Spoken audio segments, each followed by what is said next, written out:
Something we do just kind of mix things up a little bit, and part of it is to give you guys some instruction on a saint, but it's also to give you some time in front of Jesus in the Blessed Sacrament. To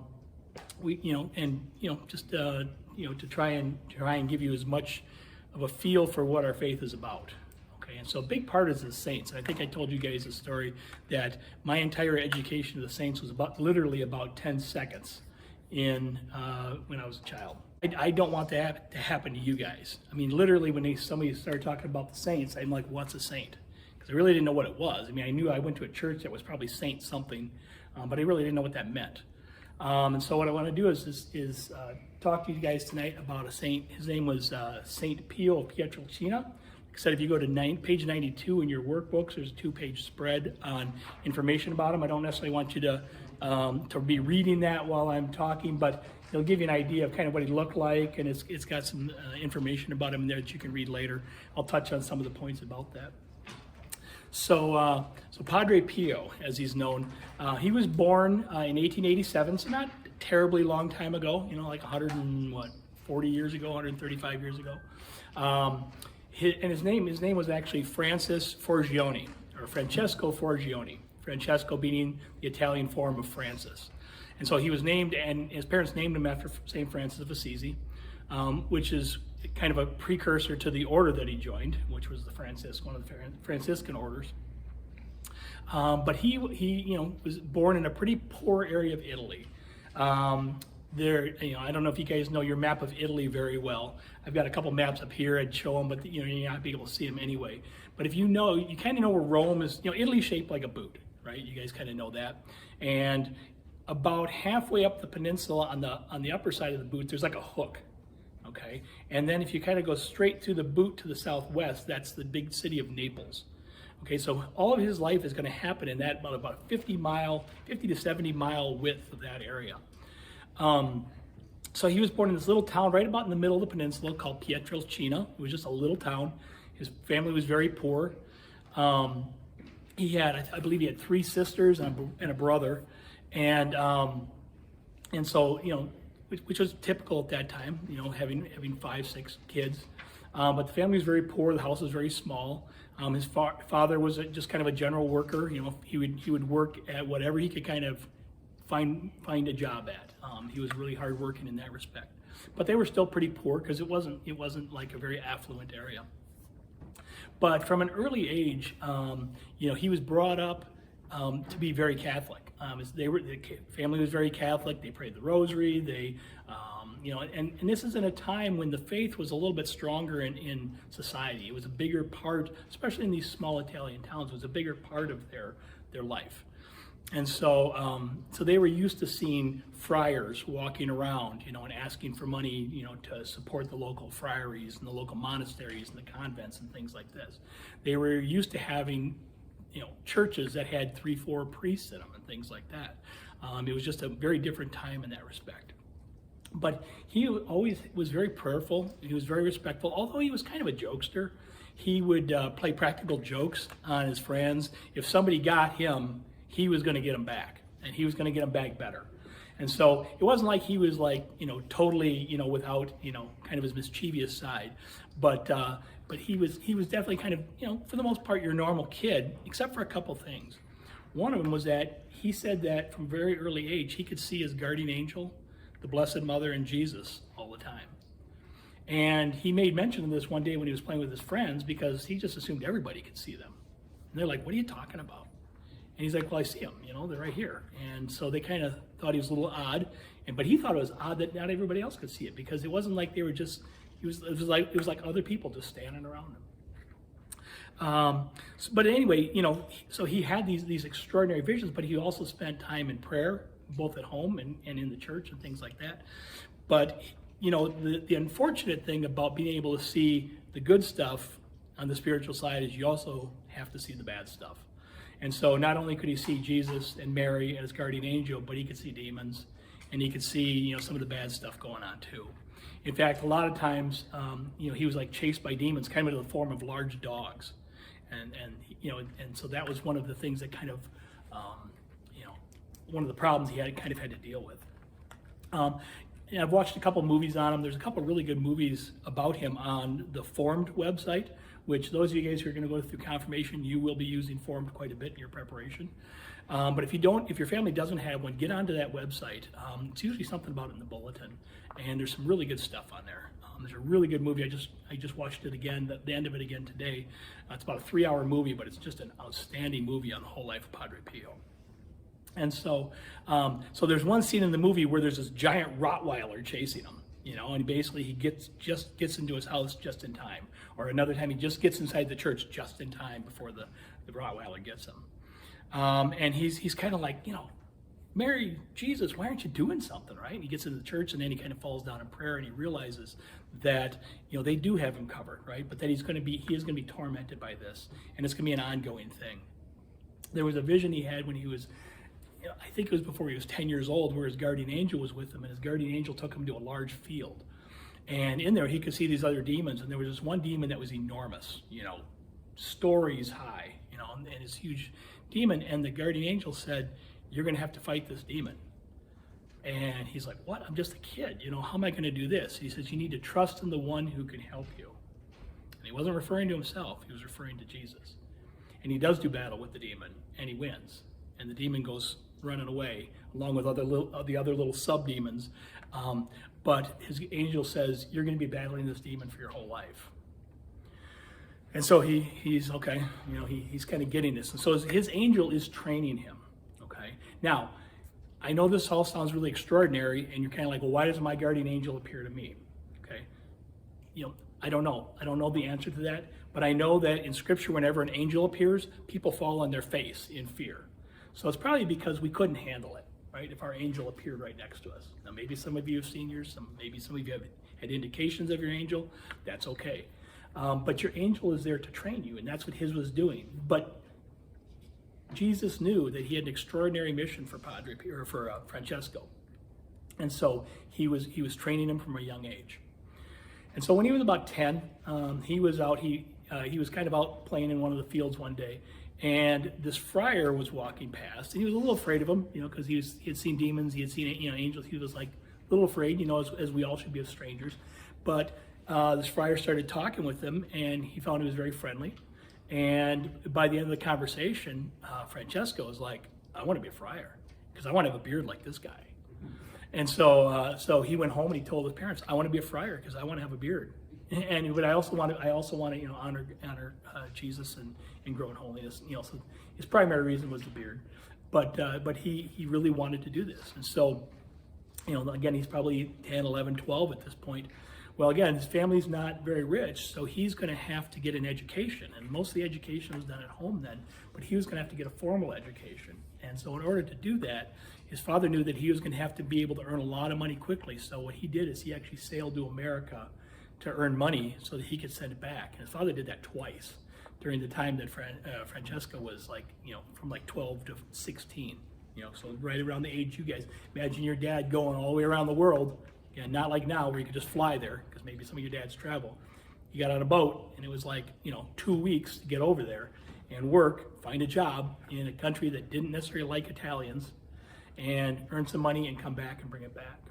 And so his father was willing to do this because he saw how important this was to his son. And Francesco always felt guilty about that because he was always like, "Dad, Papa, I want you to be here with us." But he also knew that this was his calling, and he needed to let his father go and do this because his father was committed to doing it. So at the age of 16, he did join a friary, and it was with the Capuchin branch of the Franciscans. And so he entered as a novice, and he was after he kind of got through his initial phases, he was given the name of Brother Pio, P-I-O, which is Italian for pious, and so. So he grew in holiness right away. He was a pretty smart kid, and so when he learned it and he retained it. It's also said that he may have had some infused knowledge, which is different. So when we learn stuff by taking it in, by reading it, by somebody presenting it, things like that. Well, angels get something called infused knowledge. God gives them the knowledge instantaneously of what they need for their mission. And it's thought that Padre Pio may have had some of this, not fully. He still had to learn by book reading and things like that.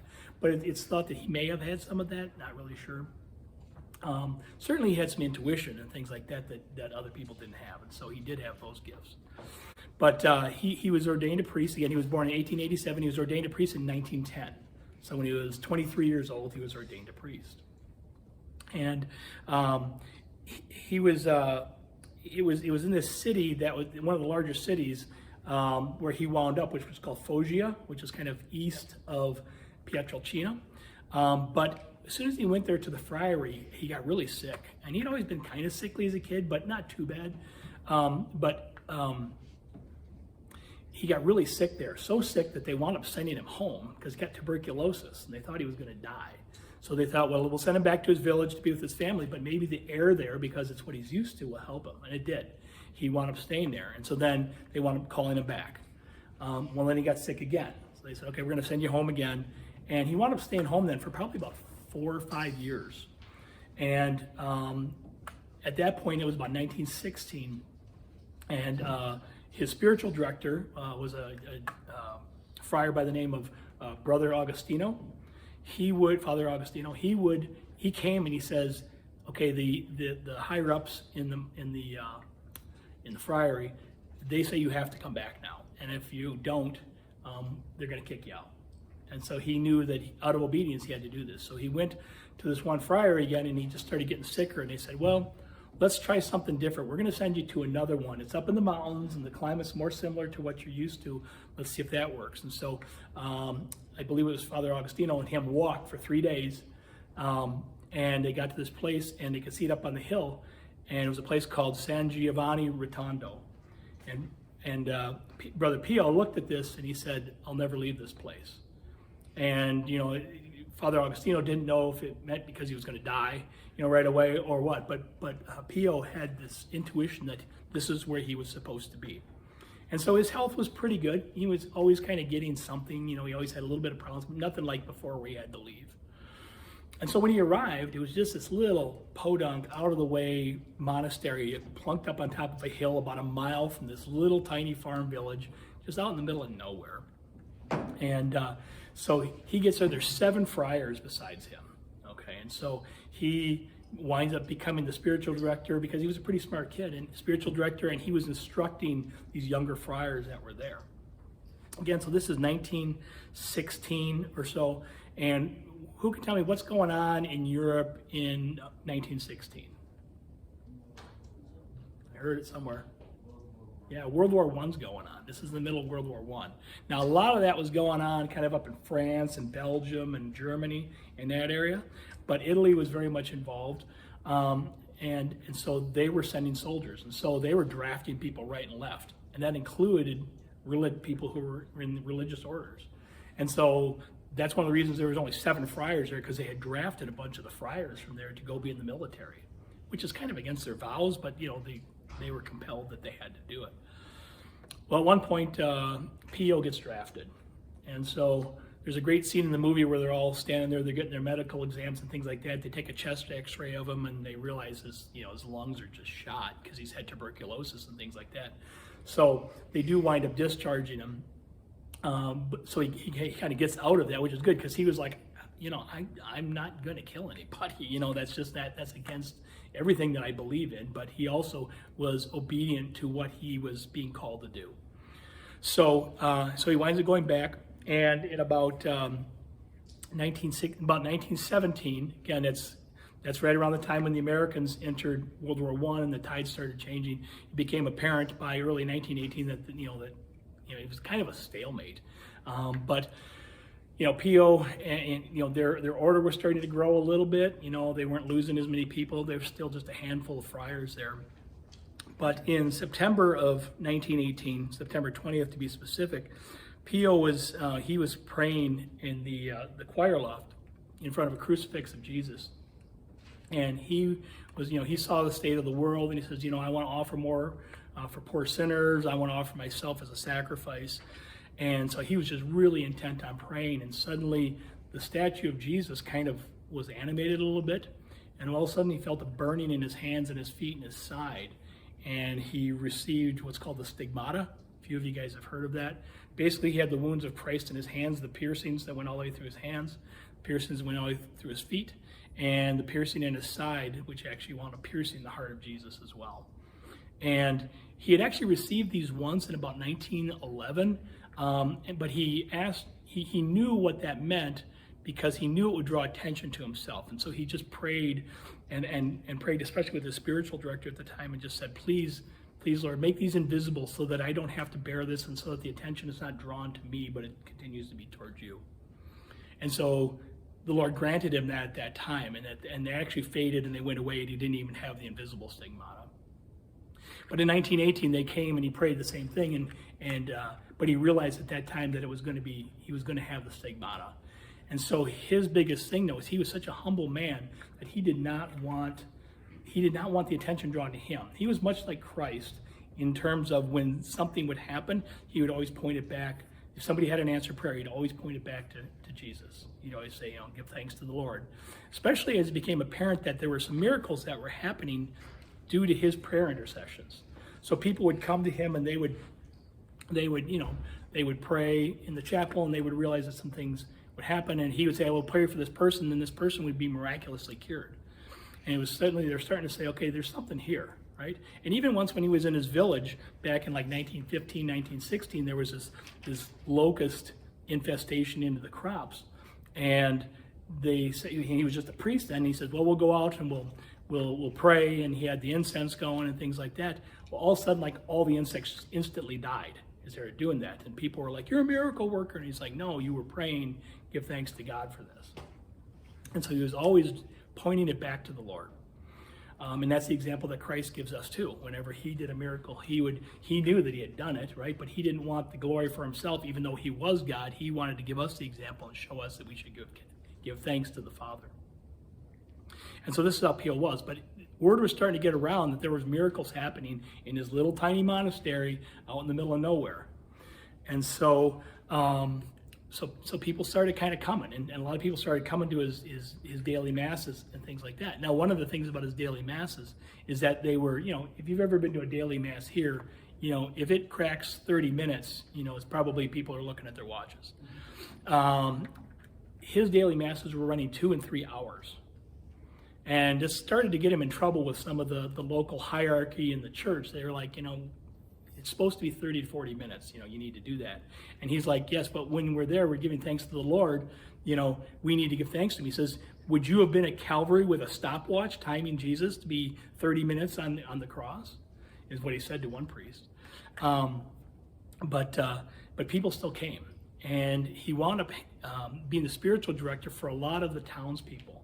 And he would, he didn't have to stay in the monastery. He could go down into the town. So there were stories of him going down, bringing bread to people and giving them medicines and things like that he could acquire. And so he would do these types of things to help the people that were there. But there was just these incredible stories that were happening. And so with the Stigmata, some people, once he got that, people are like, okay, this is really intense, and people were starting to really pay attention to him. And they were there was almost like a following around him, kind of almost in an unhealthy way, because it was about him. And that's what he kept saying. He says, I don't want this to be about me, I want this to be about Jesus. And so he covered up his Stigmata. He had these gloves with just the fingers cut off, but he had to change the bandages every day because he was losing about a cup of blood every day through these wounds.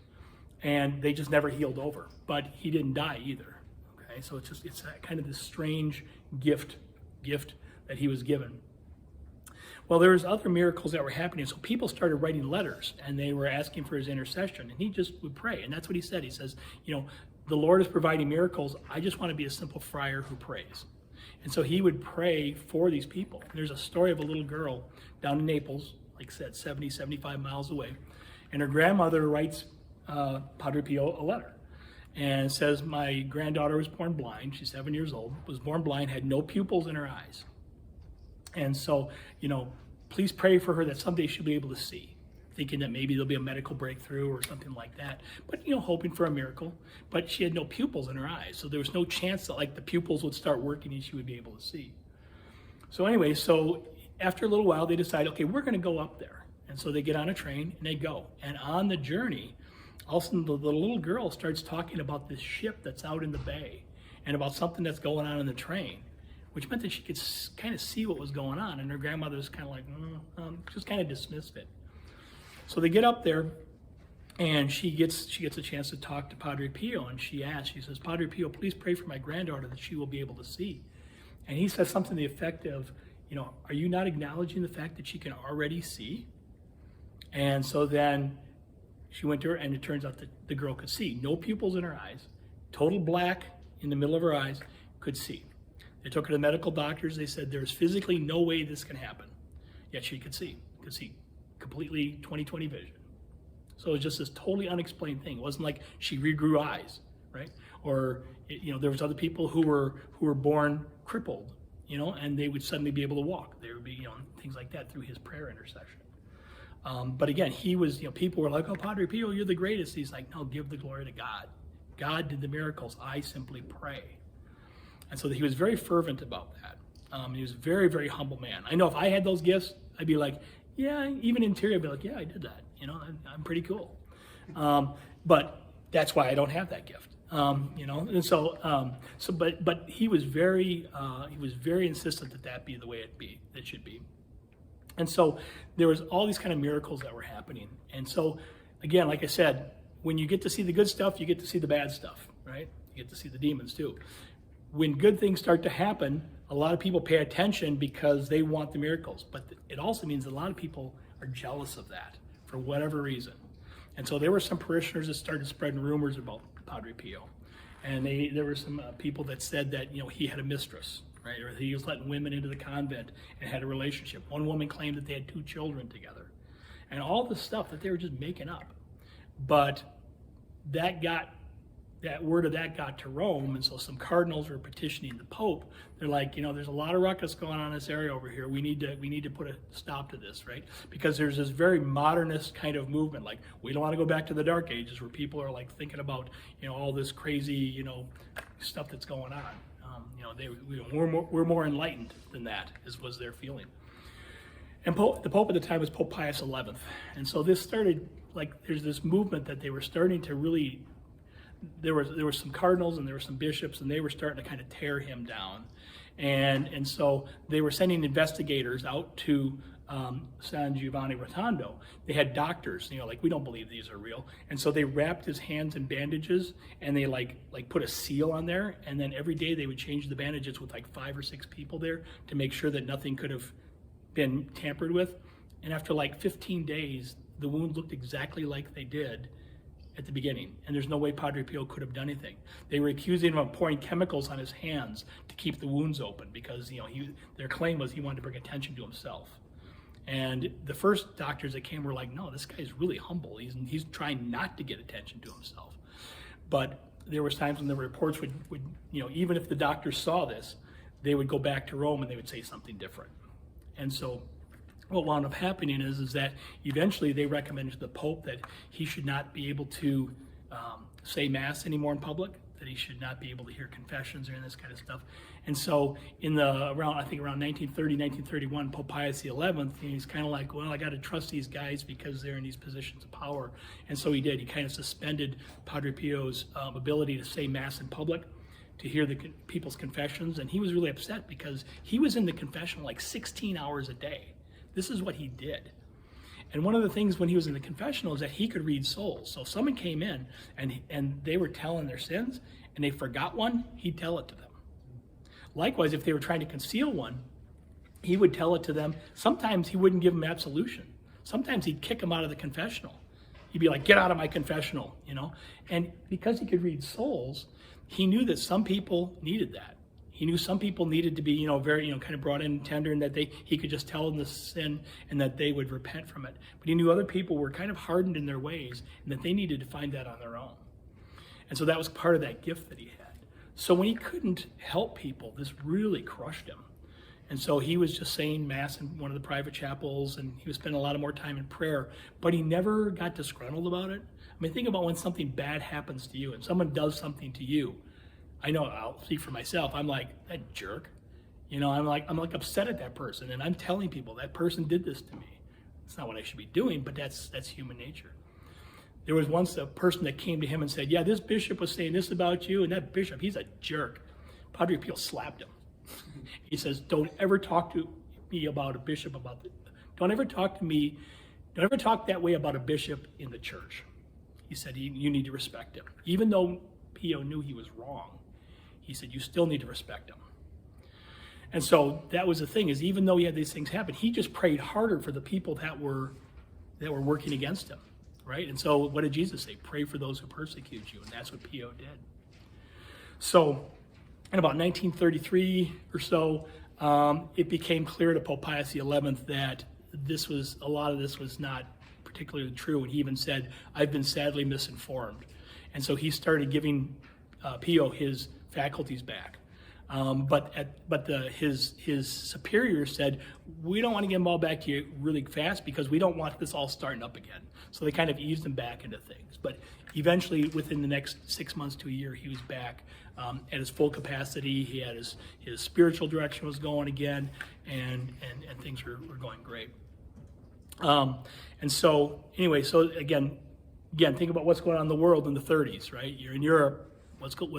Where are you right now? 1934, 1935, what's happening? Nazis. Yeah, Nazis are coming to power, right? What's the economy doing? What's going on in the United States? Tanking. Yeah. The Great Depression, right? The Dust Bowl. But that wasn't just in the United States, that was worldwide, the whole worldwide economy. And that's part of the reason that some of these fascist regimes were able to rise, because a wartime economy, is very profitable. And so they were building these giant war machines, basically, Japan and Germany and Italy, okay? They were doing this. And the United States was doing this as well. And so that's one way that they got out of the war, got out of the Depression. But anyway, by 1939, Pope Pius XI died and Pope Pius XII came in, and Pope Pius XII could see what was happening, and he kind of cleared Padre Pio of any wrongdoing, and he says, no, we all need to pray to Padre Pio because he's got a great intercessory gift. And so people did, and they really saw that there was a lot of bad stuff going on. And in Italy, it was like just little enclaves of Catholicism that was holding on for dear life because the whole country was part of the Axis power. Okay, so within, I think it was in 1943, the United States had been involved in the war for a little over a year, and they invaded Italy, and they cleared the bad guys out of Italy. Well, there were still some resistance cells and things going on, and so there were some Air Force pilots that were going, and they were checking things out, and they were given information that there was a munitions dump near San Giovanni Rotondo. It was false information, but they were given this information, and so the American general said, we need to go bomb this place. So anyway, so they did. They sent a squadron of planes to go bomb. Well, they did. They first time they flew over, and they couldn't get the bombs to release out of the plane. And so they're like, okay, that's weird, So they go back again, and as they're approaching, they see this friar in the sky. They see Padre Pio floating in the sky in front of the plane, kind of waving them off. And they're like, this is really weird. But anyway, they tried to drop the bombs, and they couldn't. Well, when they flew out over the sea, which wasn't too far away, all of a sudden the bombs dropped out into the Adriatic Sea. So after a few times of this one general got sick and tired of this. He says, all right, I'm just going to fly the mission myself. And he went out, and same thing happened to him. Padre Pio appears in the clouds, and he was just like freaked out by this happening. So sometime later, I don't remember if it was right away or if it was, after kind of all the hostilities in the area had left, this general and some of his soldiers went to San Giovanni Rotondo. Like, what's going on here, right? And they walk in and they see the friar that was in the clouds. And Pio sees them and he goes, oh, so you're the guy that's been trying to bomb my monastery. So Pio knew this, right? Another thing that happened during the war is that there was this one soldier, and he showed up at San Giovanni Rotondo at one point, and he says, you're the friar that saved me. And Pio said, yes, and I'm really glad you listened to me when you did. So this soldier had been out on the battlefield, and suddenly he looked over and he heard he heard someone calling him, and this friar is calling him over there. He says, come over here right away. So he goes over there, and right where he was, an explosion happens. A grenade or a bomb or something goes off right where he was standing. And he realizes this, he saw it, and he looks back to thank the friar, and the friar is gone. And he's telling some of his buddies in the platoon about this, and 2 or 3 other guys said, yeah, the same thing happened to me. And so when he saw Pio never left the monastery. But he knew that he had saved this soldier. So it's this one gift called bilocation. Sometimes we wish I could be in 2 places at one time. He literally could be in 2 places at one time. And he knew that he was in the other place. So he had a consciousness that he was in both places. So he would be in that place. He was in Rome once, right? He was bilocating to Rome, and some woman walked by, and he heard her confession, and it turned out that later on the woman came to San Giovanni Rotondo and thanked him. He said, yeah, I've never left here, but that was me that heard your confession. So just really wild stuff, right?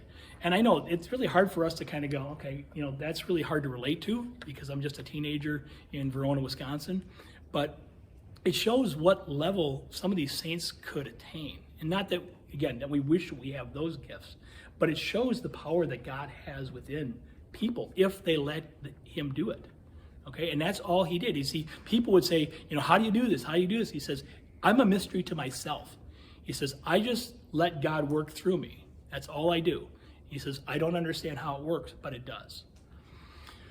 So, after the war, 1947, it's peacetime again, and there's visitors coming from different places in Europe, and this one Polish priest shows up in San Giovanni Rotondo. He's heard about him. He's just newly ordained. He's 27 years old, and he introduces himself to Padre Pio, and Padre Pio is just kind of awestruck by this guy, again, because he can read souls and he can kind of prophesy and things like that.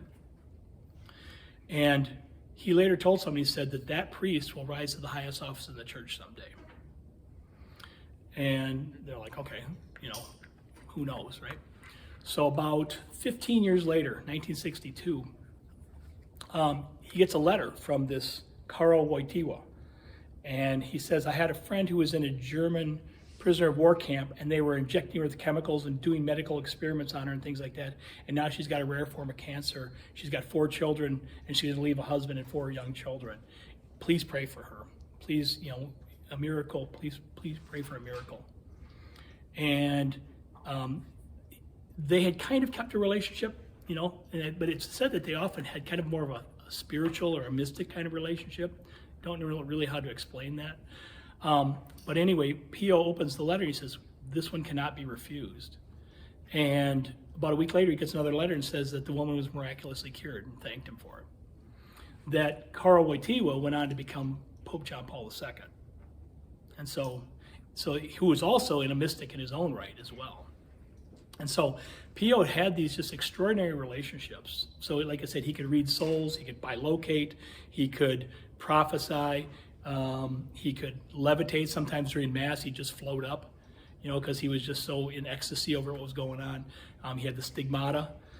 Pretty much any spiritual gift that you could think a saint had, he probably had it at one time or another. But again, the persecutions, there were still people that were just still after him. They were. And so there's still people, though, that are doubting him, but there's a lot more of a following around him now, too. And during this time, during the 50s, he had this prophecy that they needed to build a hospital there to save suffering souls. And so people from all around the world started sending millions of dollars to build this hospital. And again, this is in the middle of nowhere, but there was doctors signing up to come, and they were doing it. And he would tell the doctors, he says, medicine is no good if you don't also have a spiritual component to it and spend time with your people, so be kind to them. And so this was kind of the mantra of what they were doing there. So anyway, he's had a pretty rough life, right? He's got the Stigmata, so he's been bleeding a cup of blood every day for 50 years at this point. And in 1968, on September 20th, 1968, 50 years to the day of when he received the stigmata, he received them on September 20th, 1918, they started healing over. And he had been, and some people were like, oh, see, it's been a fake all along. But he's like, no, I was told when I got them that I would have them for exactly 50 years, and then it would be to the end of my life. So he knew that the end of his life was very near as well. And so 3 days later, on September 23rd, 1968, is the day that he died. Curiously, at 2:30 in the morning on the 23rd. 23 is kind of his number. That's his feast day also. His feast day was September 23rd, about a month ago. But there are still lots of people that pray for him, and there's lots of miracles still reported from Padre Pio. And so I would encourage you guys to get to know this saint. Again, pray to him. Our faith is not in miracles, right? It's cool, right? And it's really nice when we get one, but we don't want our faith to be contingent upon getting a miracle. Like, I prayed to Jesus and he didn't give me a miracle, so I'm not going to believe in Jesus. That's the temptation, right? Our faith needs to be in Christ alone.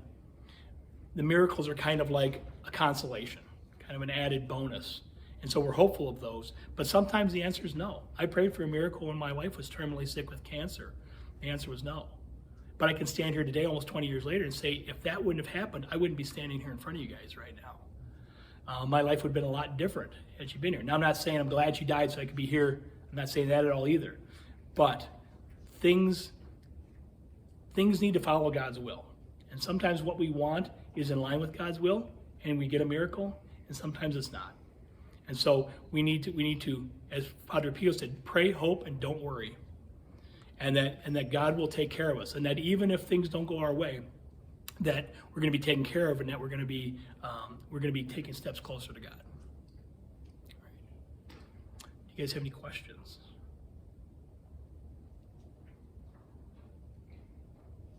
Okay, yeah, Joseph.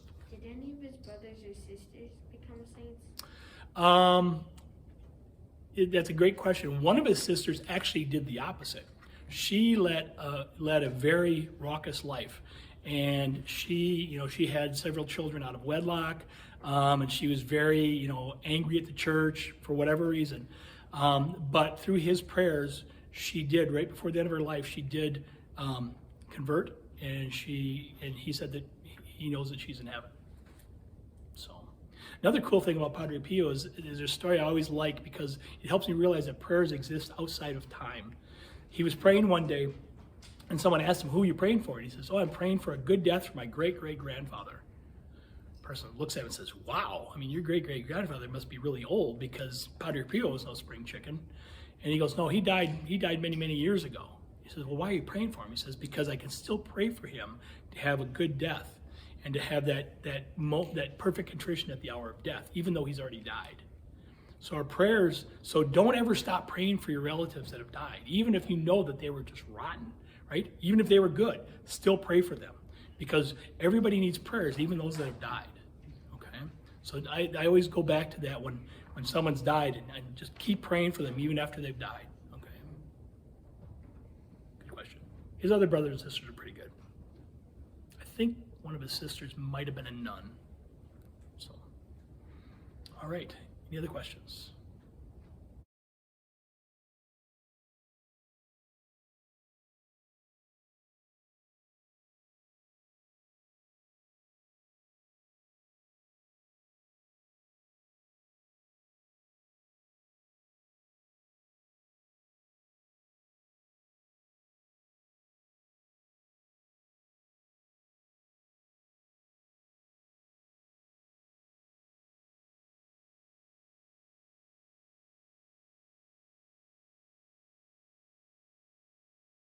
And we did this a little bit last year. I found a couple that are a little shorter than the ones we did last year, and then we'll do some of that are a little longer too.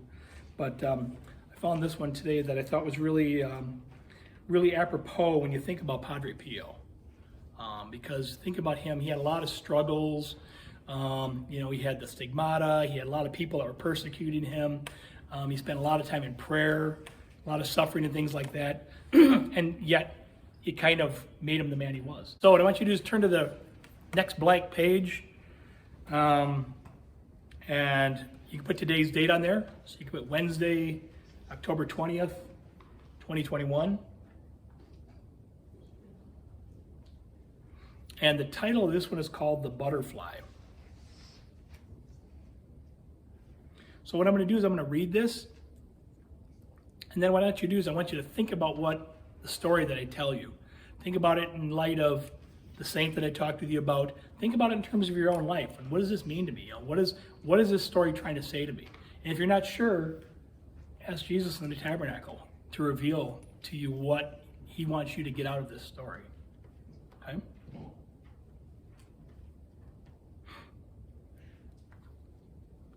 So the butterfly. One day, a man found a cocoon of a butterfly. A couple days later, a small opening appeared. He sat and watched the butterfly for several hours as it struggled to force its body through that little hole, until it suddenly stopped making any progress and looked like it was stuck. So the man decided to help the butterfly. He took a pair of scissors and he snipped off the remaining bit of the cocoon. The butterfly then emerged easily, although it had a swollen body and small, shriveled wings.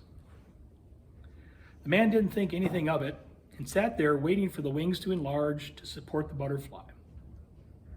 But that didn't happen.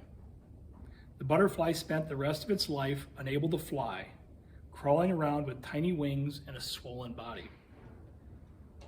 Despite the kind heart of the man, he didn't understand that the restricting cocoon and the struggle needed by the butterfly to get itself through the small opening were God's way of forcing fluid from the body of the butterfly into its wings, to prepare itself for flying once it was out of the cocoon.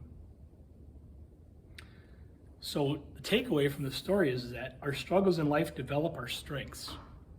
Without struggles, we never grow and never get stronger. So it's important for us to tackle challenges on our own and not be relying on help from others.